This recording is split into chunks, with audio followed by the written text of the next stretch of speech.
Hello friends, welcome to our channel SN education. Myself Nitesh Sen. कल हमने अपना पहला पार्ट देखा था यूनियन एंड इट्स टेरिटरी। आज अपन अपना दूसरा पार्ट देखते हैं कॉन्स्टिट्यूशन का, सिटीजनशिप। अपना जो सेकंड पार्ट है वो डील करता है आर्टिकल 5 to 11। ठीक। अब सिटीजनशिप की ज़रूरत क्यों पड़ी? क्योंकि जो फॉरेनर्स रहते हैं उनको अपनी कंट्री में कुछ राइट्स नहीं दिए जाते, सिर्फ वो राइट्स अपने सिटीजनशिप जिसके पास रहती है इंडिया की उसी को मिलते हैं। तो अपन देखते हैं वो कौन कौन से आर्टिकल्स हैं। तो पहला आर्टिकल है अपना आर्टिकल 15। आर्टिकल 15 क्या कहता है? Right against discrimination on grounds of religious, race, caste, sex and place of birth. मतलब अगर कोई सा फॉरेनर है उसको अपन डिस्क्रिमिनेट कर सकते हैं कौन से? रेस, कास्ट, सेक्स और प्लेस ऑफ बर्थ के बेसिस पे। पर जो इंडियन सिटीजन है उसको अपन इसके बेसिस पे डिस्क्रिमिनेट नहीं कर सकते। ठीक। उसके बाद अपना दूसरा आर्टिकल है आर्टिकल 16। अपना आर्टिकल 16 कहता है right to equality of opportunity in the matter of public employment. अब कोई सा फॉरेनर आके बोले कि मेरे को जो यहाँ के वर्कर्स को काम दिया जा रहा है वही मेरे को दिया जाए, तो उसके साथ अपन डिस्क्रिमिनेट कर सकते हैं, उसको नहीं देंगे हम। पर जो यहाँ का सिटीजन है उसको अपन को देना पड़ेगा राइट। उसके बाद अपना तीसरा आर्टिकल है आर्टिकल 19। आर्टिकल 19 अपने कहता है right to freedom of speech, expression, association, assemble, movement, reside and profession. अब कोई सा फॉरेनर है वो यहाँ के बोले कुछ भी गालियाँ दे तो अपन उसकी नहीं मानेंगे, क्योंकि वो यहाँ का सिटीजनशिप उसके पास नहीं है। पर जो अपना यहाँ का जो इंडिया का सिटीजन है उसको अपन राइट टू फ्रीडम है, वो कुछ कहीं भी घूम सकता है, कुछ भी बोल सकता है, अपनी बात को एक्सप्रेस कर सकता है। ठीक। उसके बाद अपना है article 29 protection of interest of minority. अब यहाँ पे कोई सी जैसे अपनी कोई सी समाज है, मतलब कोई सी भी कास्ट है वो अपनी माइनॉरिटी में है तो उसको अपन प्रोटेक्शन देंगे। पर जैसे अगर कोई सा ब्रिटिशर्स आके बोले कि हम यहाँ पे माइनॉरिटी में हमको प्रोटेक्शन दिया जाए तो ऐसा नहीं होगा। ठीक। उसके बाद आर्टिकल जो अपना 30 है ये डील करता है right of minorities to establish and administer education institute. अब जो माइनॉरिटीज़ में है और उसके पास अपनी इंडिया की सिटीजनशिप है तो उसको अपन एजुकेशन के लिए कोई सा इंस्टीट्यूट बनाने की परमिशन देंगे। पर यहाँ पे कोई सा बाहर का कंट्री का लोग आके बोले कि हमको यहाँ पे एजुकेशन के लिए बनाना है इंस्टीट्यूट, तो हम उसको परमिशन नहीं देंगे। अब और कौन कौन से राइट्स नहीं मिलते फॉरेनर्स को? तो पहला राइट है अपना राइट टू वोट नहीं मिलता है। उसके बाद इलेक्शन में पार्टिसिपेट नहीं कर सकता है वो। ठीक। और वो अपन ये ऑफिस भी होल्ड नहीं कर सकता, प्रेसिडेंट का, वाइस प्रेसिडेंट का, जज ऑफ सुप्रीम कोर्ट का, हाई कोर्ट के जज का, गवर्नर ऑफ स्टेट का, अटॉर्नी जनरल का और एडवोकेट जनरल ऑफ स्टेट का। ठीक। अपन जो अपना सिंगल सिटीजनशिप का जो सोर्स है वो है अपना ब्रिटेन से अपन ने लिया है अपना सिंगल सिटीजनशिप का। ठीक। उसके बाद देखते हैं अपन कॉन्स्टिट्यूशन प्रोविज़न फॉर सिटीजनशिप। अब देखा अपना पहला आर्टिकल डील करता है आर्टिकल 5। ये कहता है अगर कोई इंडिया में ही पैदा हुआ है तो उसको यहाँ की सिटीजनशिप मिलेगी। जैसे a person who had his domicile in India fulfil any of the 3 condition then he could be a citizenship of India. ठीक।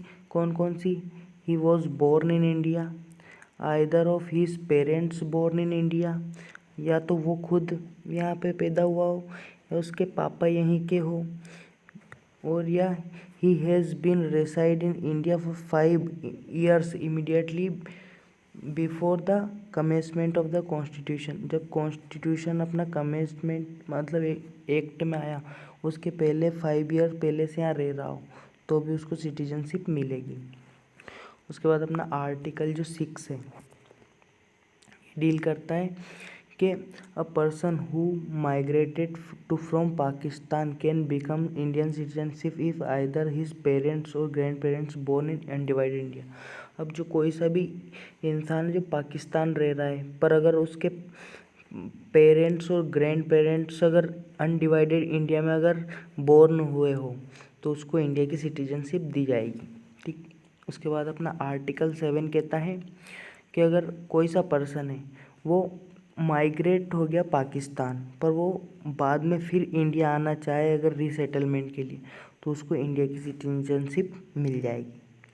ठीक, उसके बाद अपना आर्टिकल 8 क्या बोलता है कि अगर कोई सा पर्सन है जो बाहर रह रहा है अपनी कंट्री से और उसके ग्रैंड पेरेंट्स यहाँ पे रहते हो अपने इंडिया में या अनडिवाइडेड इंडिया में बोर्न हुए हो, तो उसको भी यहाँ की सिटीजनशिप मिलेगी। ठीक, अ पर्सन हुज पेरेंट्स और grand parents were born in undivided India but he is reside outside India shall become the Indian citizen. ठीक, अब अपना जो आर्टिकल 9 है ये डील करता है no person shall be a citizen of India if he acquire the citizenship of other foreign countries. अगर जैसे कोई से इंडिया का सिटीजन है, उसने अगर दूसरी कंट्री की सिटीजनशिप ले ली तो वो यहाँ का सिटीजन नहीं रहेगा। ठीक, उसके बाद जो अपना आर्टिकल 10 है ये कहता है कि कोई सा भी सिटीजन है जो जब तक यहाँ का सिटीजन है जब तक अपना कोई सा नया लॉ नहीं बन जाता, पार्लियामेंट कोई सा नया लॉ नहीं बना देती, a citizen of India shall continue to such citizen subject of provision of law made by the parliament. ठीक, उसके बाद अपना जो आर्टिकल 11 है ये पार्लियामेंट को पावर देता है कि ये कभी भी कोई एक्वायर करने के लिए और टर्मिनेशन करने के लिए सिटीजनशिप को एक्ट बना सकती है। तो इसको यूज़ करके गवर्नमेंट ऑफ इंडिया ने, पार्लियामेंट ने एक एक्ट बनाया सिटीजनशिप एक्ट 1955। तो अपन देखते हैं ये क्या है।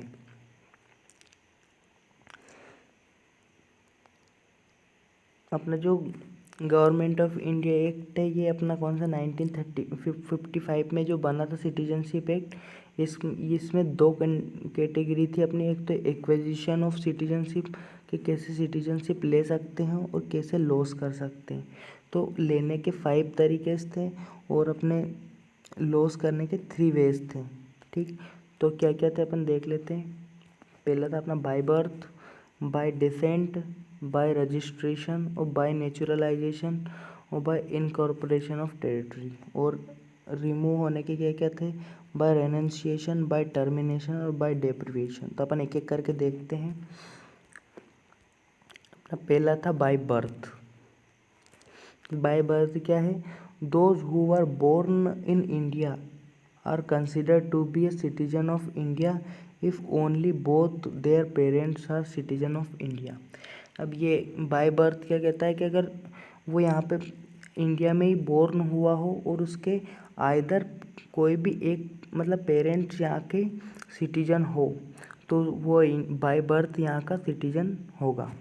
ठीक, उसके बाद बाय डिसेंट क्या है अपना दूसरा है बाय डिसेंट। तो इसमें a person born outside India shall not be a citizen of India. अगर जैसे कोई पर्सन इंडिया के बाहर बोर्न हुआ हो और उसके पेरेंट्स यहीं के सिटीजन हो तो उसकी बर्थ की इंफॉर्मेशन 1 ईयर के अंदर इंडियन गवर्नमेंट को देनी पड़ेगी, नहीं तो वो यहाँ का सिटीजन नहीं रहेगा। बाय डिसेंट यही कहता है। ठीक, उसके बाद बाय रजिस्ट्रेशन अपना 2 प्रकार से होता है। पहला है अपना अगर कोई सा बाहर का पर्सन अपने इंडिया के सिटीजन से अगर शादी करता है और यहाँ पे 7 साल के लिए यहाँ रहता है तो उसको यहाँ की सिटीजनशिप दे दी जाएगी। और दूसरा क्या कहता है अपना a person of Indian origin who reside of any other country become a citizen of India by registration. अब जैसे अपने यहाँ का सिटीजन है और वो बाहर वाली कंट्री में रहकर सिटीजनशिप वहाँ की ले ली तो वो यहाँ की अगर सिटीजनशिप लेना चाहे तो वो बाय रजिस्ट्रेशन ले सकता है। ठीक, उसके बाद अपना 4th है बाय नेचुरलाइजेशन। अब नेचुरलाइजेशन में अपन 4 प्रकार से ले सकते हैं। अगर इसमें उसका कैरेक्टर अच्छा हो तो यहाँ की सिटीजनशिप मिल जाएगी। ठीक। और दूसरा, if he citizen of any country renounce the citizen of that country and could become Indian citizen. अब कोई सा सिटीजन है जो दूसरी कंट्री का है, वो अगर वहाँ की सिटीजनशिप छोड़ के और यहाँ की लेना चाहे तो उसको मिल जाएगी। ठीक।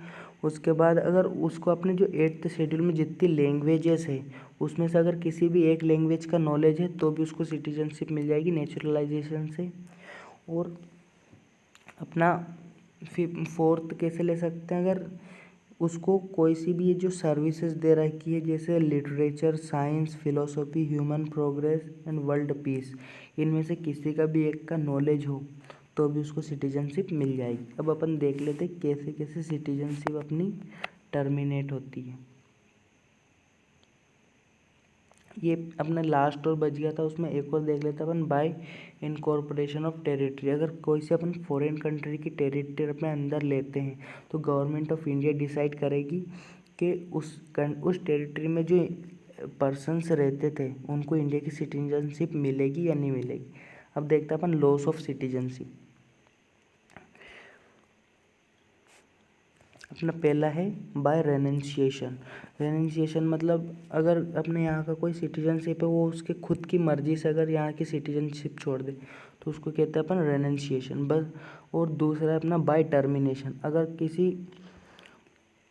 इंडियन सिटीजन ने दूसरी कंट्री की सिटीजनशिप ले ली और वो उसने यहाँ बताया भी नहीं तो उसकी यहाँ से बिना बताए सिटीजनशिप टर्मिनेट हो जाएगी। ठीक। ये कहता है अपना बाय टर्मिनेशन। ठीक। उसके बाद अपना है थर्ड बाय डेप्रिविएशन। अब इसमें क्या है कि इसमें भी 5 तरीके, अगर वो जैसे यहाँ की सिटीजनशिप किसी फ्रॉड तरीके से ली हो तो भी उसकी सिटीजनशिप हटा दी जाएगी। ठीक। उसने अगर डिसलॉयल है टूवर्ड्स अपने कॉन्स्टिट्यूशन को तो भी उसकी सिटीजनशिप हटा दी जाएगी, मतलब अपने कॉन्स्टिट्यूशन का उल्लंघन करता हो। और अगर उसने वॉर के समय किसी अपने एनिमी या अपने दुश्मन का साथ दिया हो तो भी उसकी सिटीजनशिप हटा दी जाएगी। और अगर किसी अपन ने बाहर के सिटीजन को सिटीजनशिप दी नेचुरलाइजेशन से और वो दूसरी कंट्री में अगर मतलब उसको वहाँ पे जेल हो जाती है 2 साल के लिए तो उसकी सिटीजनशिप यहाँ की चले जाएगी। और अगर कोई सा यहाँ का सिटीजन है वो 7 साल के लिए बाहर से कोई सी कंट्री में रह रहा है और उसने इंडिया में बताया भी नहीं तो उसकी सिटीजनशिप चली जाएगी। ठीक। अपना आज सिटीजनशिप का ये कंप्लीट हुआ। कल अपन फंडामेंटल राइट्स देखेंगे। Thank you.